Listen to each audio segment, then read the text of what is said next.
नमस्कार विद्यार्थी मित्रों।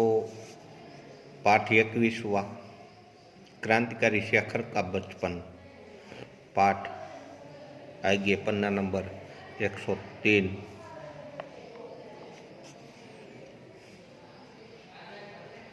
और अपने हिंदी ज्ञान को प्रमाणित करने के लिए और गांधी जी के प्रति श्रद्धा जिसे व्यक्त करने का कोई और साधन उसे प्राप्त नहीं था। प्रकट करने के लिए उन्होंने एक राष्ट्रीय नाटक लिखना प्रारंभ किया। गांधी जी के प्रति श्रद्धा रखने के लिए और अपना भाव प्रकट करने के लिए, राष्ट्रीय भाव प्रकट करने के लिए उसने एक नाटक लिखना आरंभ कर दिया। शेखर ने जीवन में देखे हुए एकमात्र खेल की स्मृति अभी ताजी थी, इसलिए उसने लिखने में विशेष कठिनाई नहीं हुई। प्रस्तावना तो जो ही जो हथियाली એટલે કે जो नाटक है उसकी प्रस्तावना तो उसने लिख ली, केवल कहीं कहीं कुछ मामूली परिवर्तन करना पड़ा। नाटक में कुछ मामूली परिवर्तन करना पड़ा। उसके बाद नाटक आरंभ हुआ। एक स्वाधीन लोकतंत्र भारत का विराट स्वप्न, जिसके राष्ट्रपति गांधी है और सिद्धि के लिए साधन है अनवरत कताई और बुनाई, विदेशी माल और मनुष्य का परित्याग, और प्रत्येक अवसर पर दूसरा गाल आगे कर देता। गांधी जी भारत को स्वाधीन बनाने के लिए उसने जो कपड़ा बनाने के लिए जो काम किया था, खादी बनाने के लिए, उसमें कताई आती है, बुनाई आती है, और विदेशी माल का बहिष्कार करने के लिए आह्वान किया था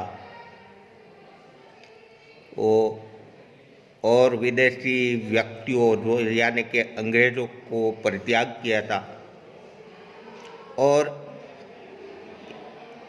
व्यक्ति से बदला लेने के लिए एक गाल जो अपने देते हैं तो उसको सामना नहीं करना, अहिंसावादी, उसको दूसरा गाल देना। सत्य हरिश्चंद्र का इंद्रलोक प्रारंभ से हटकर अंत में आ गया। गांधी जी ने हरिश्चंद्र नाटक से प्रेरणा ली थी और अपने जीवन का बदलाव ला दिया।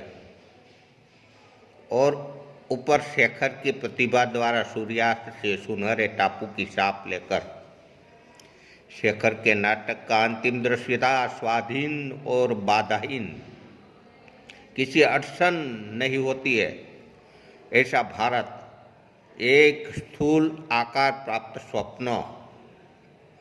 आगे नाटक पूरा हो गया।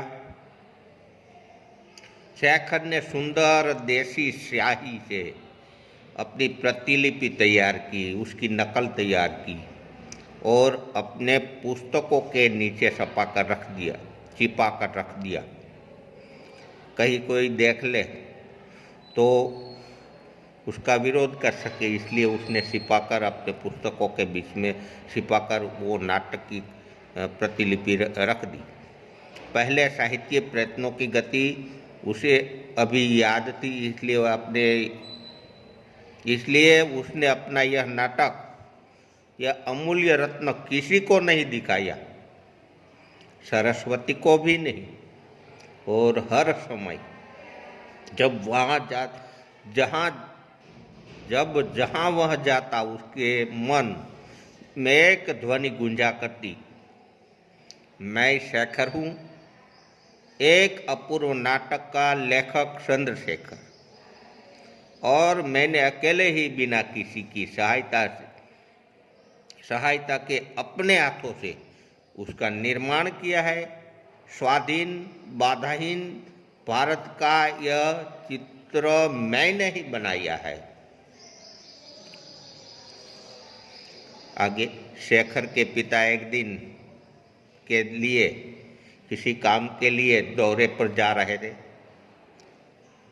और शेखर उसके साथ था।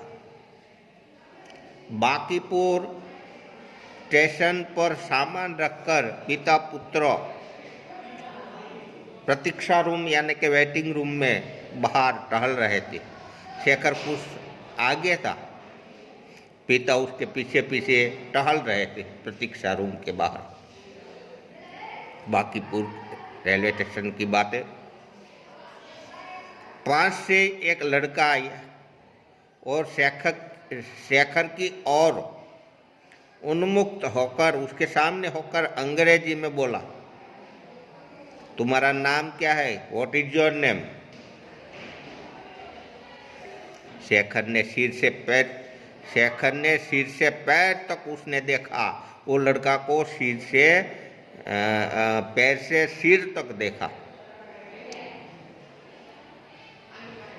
लड़का एक अच्छा सा सूट पहने था, सिर पर अंग्रेजी टोपी और उसके स्वर में अहंकार या अभिमान था।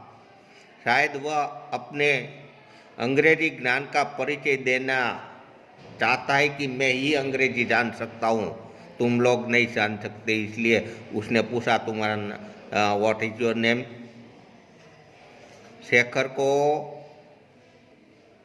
प्रश्न बुरा और अपमानजनक लगा।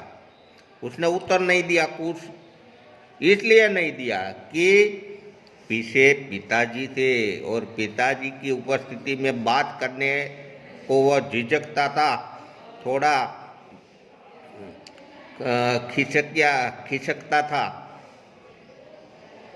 नहीं तो उस लड़के को उसने उत्तर दे दिया ही होता था।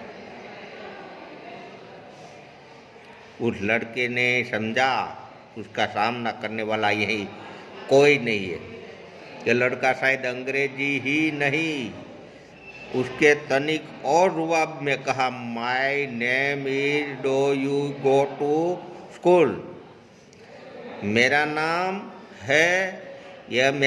है, तुम स्कूल में पढ़ते हो? अंग्रेजी में पूछा वो लड़के ने शेखर को। शेखर के पिता वहाँ न होते तो वह प्रश्न का उत्तर चाहे न देता, पर अंग्रेजी में नहीं पर हिंदी में उसका उत्तर अवश्य देता। शेखर के हृदय में अंग्रेजी के प्रति, आगे आपने देख लिया कि अंग्रेजी के प्रति उसके खूब घृणा थी, नफरत थी। उसके मन में यह संदेह उठा रहा था कि वह लड़का शायद कोई पाठ दोहरा रहे।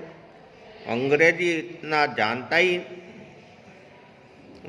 इतनी जानता नहीं, पर उसने घृणा से इस लड़के की ओर देखा, कोई उत्तर नहीं दिया। शेखर ने कोई लड़के के सामने उत्तर नहीं दिया। पिता के उग्र स्वर यानी कि उग्र स्वर में कहा, शायद इस लड़के को जताने के लिए, उसके साथ बात करने के लिए मेरा लड़का अंग्रेजी जानता है। जवाब क्यों नहीं देते? शेखर और भी चिढ़ गया और चुप हो गया। वो लड़का मुस्कुराकर आगे बढ़ गया। पिता ने कहा, इधर आओ। शेखर ने उसके पीछे पीछे वेटिंग रूम में गया और पिता ने उसका कान पकड़कर पूछा शेखर को, जवाब क्यों नहीं दिया? मुंह टूट गया है? तभी ट्रेन आ गई। शेखर कुछ उत्तर देने से या न देने से, उत्तर देने से या उत्तर न देने की गुस्ताखी से बच गया। दूसरे दिन घर पर पिता ने माँ से कहा, हमारे लड़के सब बुद्धू है, किसी के सामने बोल ही नहीं सकता, बोल ही नहीं निकलता। शेखर ने सुन लिया। शेखर एक जीवनी उपन्यास से शेखर जो सच्चिदानंद हीरानंद वात्स्यय ने लिखा शेखर एक जीवनी, उसका उपनाम तो आपने जान लिया होगा।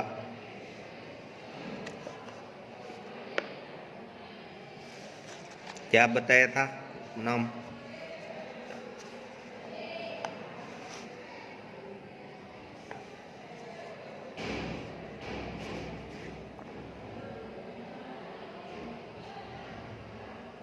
सच्चिदानंद हीरानंद वात्स्यय,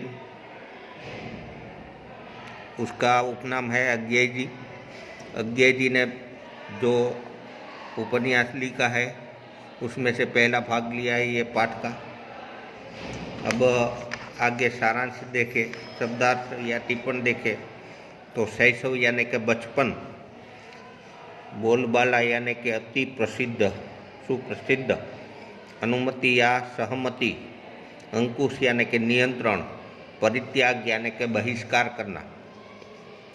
मुहावरे देखे, मुंह काला होना, बेइज्जती होना, घृणा होना यानी कि नफरत होना, बाध्य होना यानी कि विवश होना। अस्तु, जय हिंद।